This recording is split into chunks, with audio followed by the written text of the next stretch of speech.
Hey guys, I'm Nick and welcome back to the channel. Well, as part of the Comic Con in San Diego event on the weekend, we got a whole bunch of stuff, and one of those things we got was the trailer for the new season of Star Trek Lower Decks, Season 4. So we're going to take a look at the trailer today, go through it and look at some of the shots from that and see if we can work out what sort of things we'll be seeing and what exciting adventures our Lower Deckers are going to be up to in Season 4 of the show. If you haven't caught some of my other videos from the last couple of days, click up here where you can take a look at the trailer for episode 9, the musical episode, along with the sneak peek scene for next week's episode, the Under the Cloak of War one, so be sure to check that out.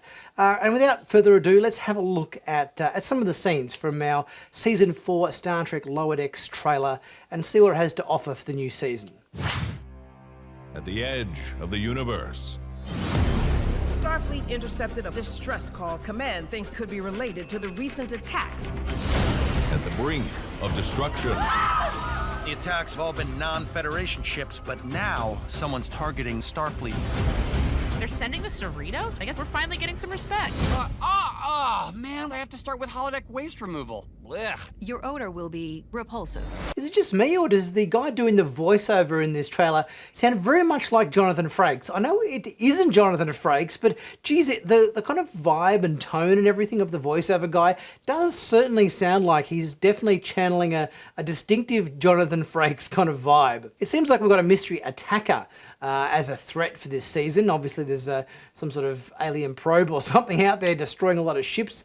Federation, Klingon, Romulan, everybody's being attacked, it would seem. The whole business with Boimler doing the whole holodeck waste removal thing, it kind of feels like we've tread that territory before. I think there was a scene in Season 1 with Mariner doing holodeck waste removal and so forth. So it kind of seems like we might be treading on territory we've already kind of covered. So I was like, haven't we kind of been to do the whole holodeck waste removal situation before? Isn't that kind of, hasn't that been touched on? The other question I have is with the new Vulcan character T'Lyn, who seems to be quite a big part of this new season, why has she got a marquee rank insignia on her collar? It seems a bit weird that yeah, she's wearing a marquee rank insignia, not your regular Federation pips. That's unusual. These are the voyages of the crew of the starship Cerritos. We're all such a good team. We finish each other's... Diophantine equations.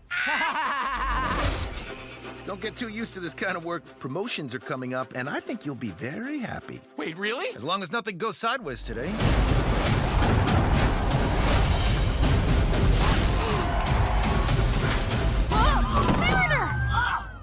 All good.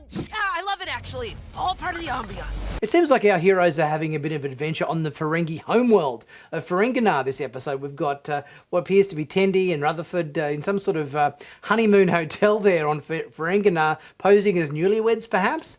It certainly looks very festive, whatever they happen to be doing. We've also got Mariner and Tendi. Looks like they're getting up to some violent action there in some kind of seedy Orion bar. On September 7th, they will have one chance We'll be friends no matter what our ranks are. That's an order. Yes, ma'am. to prove that they can be more We worked together for years. I trust you. than simply Lower decks! Lower decks!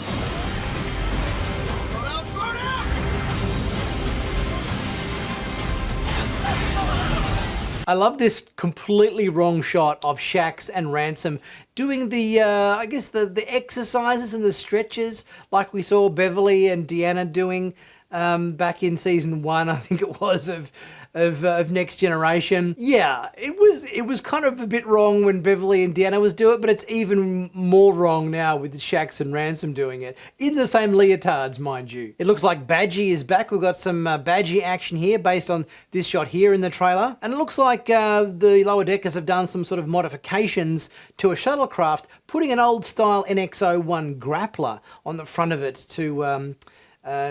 to achieve some effect. Obviously, we've got Boimler there holding an apple, and the aiming system on the grappler hasn't probably been calibrated yet because, yes, the grappler goes and shoots Tendi across the room, so they need some working on that a bit more, I think. Also appears as part of our Ferengi adventure on Ferenginar, we get to visit Lita and Grand Nagus Rom.